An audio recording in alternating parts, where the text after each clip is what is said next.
নমস্কার, আমি সাধন রায়। আমার আজকের কবিতা দর্পণ কবির বসন্ত নয় অবহেলা, আমার কণ্ঠে। বসন্ত নয়, আমার দরজায় প্রথম কড়া নেড়েছিল অবহেলা।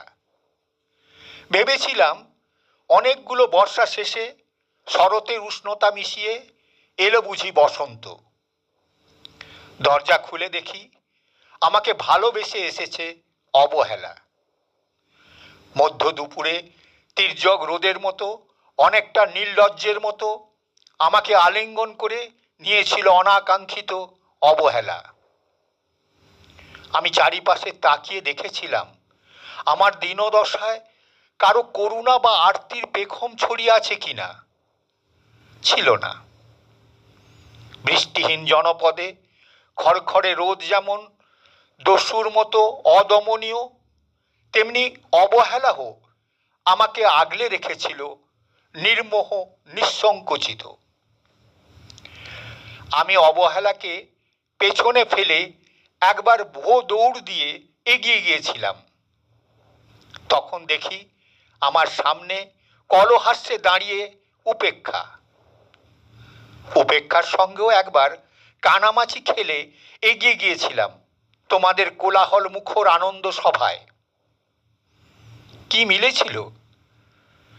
ঠোঁট উল্টানো ভৎসনা আর অভিশপ্ত অনুরার মতো অবজ্ঞা। তাও সয়ে গেছিলাম একটা সময়। হ্যাঁ, একবার তুমি বা তোমরা যেন দয়া করে বাঁকা চোখে তাকিয়েছিলে আমার দিকে। তাচ্ছিল্য নয়, একটু মায়াই যেন ছিল। হতে পারে কাঁপা আবেগ ও মিশ্রিত ছিল তোমার দৃষ্টিতে। ওইটুকু আমার যা পাওয়া।